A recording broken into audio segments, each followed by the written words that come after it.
बिस्मिल्लाहिर्रहमानिर्रहीम। अस्सलाम वालेकुम students, welcome to all of you. उम्मीद है कि आप सब खैरियत से होंगे। आज का हमारा जो टॉपिक है वो है then results of Rutherford atomic model. Last time हमने रदरफोर्ड एटॉमिक मॉडल डिस्कस किया था। एटॉमिक मॉडल में हमने ये डिस्कस किया था कि रदरफोर्ड ने गोल्ड फॉइल एक्सपेरिमेंट किया था। किस लिए किया था वो अंडरस्टैंड करना चाहता था कि how negative and positive charges को एग्जिस्ट इन एन एटम। आज हम इसके रिजल्ट्स पढ़ेंगे। Results of the experiment. Keeping in the views of experiment Rutherford propose planetary model for atom and concluded following results. अब मेन इसमें यह है कि उसने अपना कौन सा मॉडल पेश किया था। उसने कहा कि एटम का जो मॉडल होता है वो एक्चुअली ऐसे ही है जैसे प्लैनेटरी मॉडल है। प्लैनेटरी मॉडल क्या है? जैसे सन है, सन के इर्द गिर्द सारे जो डिफरेंट प्लैनेट्स हैं वो रिवॉल्व कर रहे हैं। तो यही इसी कॉन्सेप्ट के बेस पे उसने अपने रिजल्ट्स को एक्सप्लेन किया था। फर्स्ट वन है, क्योंकि हमने लास्ट टाइम देखा था कि मोस्टली जो पार्टिकल्स थे वो अनडिफ्लेक्टेडली वहाँ से पास हो गए थे, तो इसलिए उसने कंक्लूड किया कि एटम का मोस्टली जो पार्ट है वो क्या है? एम्प्टी है।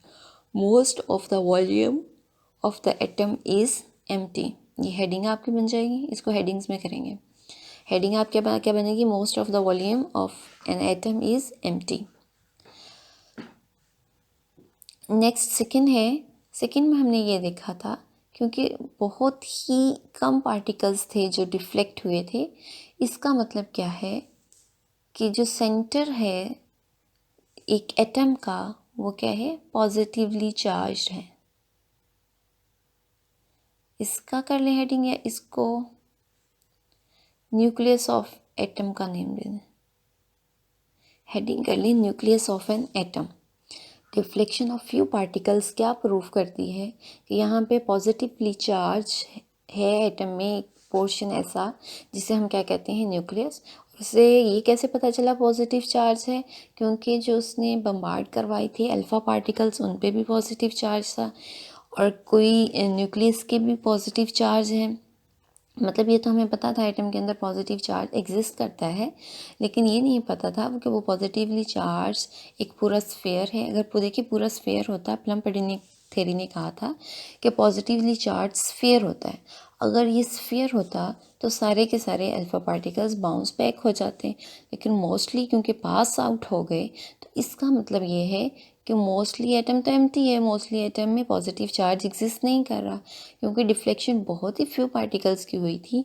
तो ये हमें क्या बताती है कि जो सेंट्रल रीजन है न्यूक्लियस ऑफ जो एटम है वो क्या है? पॉजिटिवली चार्ज्ड है।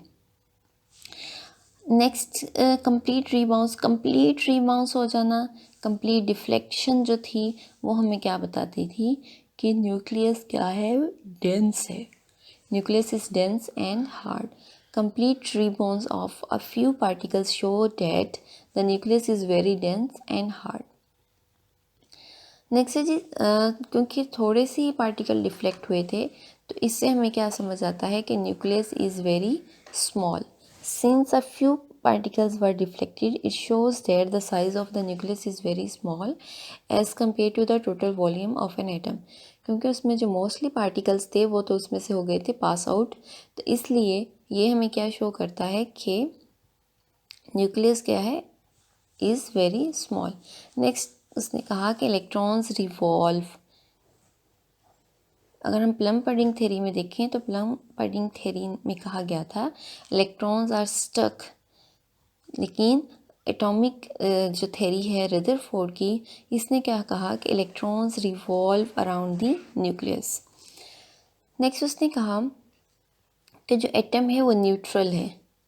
An atom is neutral. An atom is neutral. Atom is neutral की हेडिंग बनेगी आपकी। एटम न्यूट्रल का मतलब क्या है कि therefore number of electrons in an atom हमें इतना पता है कि इलेक्ट्रॉन भी होते हैं, प्रोटॉन भी होते हैं एटम में, लेकिन एटम न्यूट्रल होने का मतलब ये है कि जितने नंबर ऑफ़ इलेक्ट्रॉन है एक एटम में उतने ही नंबर ऑफ़ प्रोटॉन्स हैं। इसलिए पॉजिटिव और नेगेटिव चार्ज जब इक्वल हो जाता है तो एटम हमें न्यूट्रली बिहेवियर शो करता है।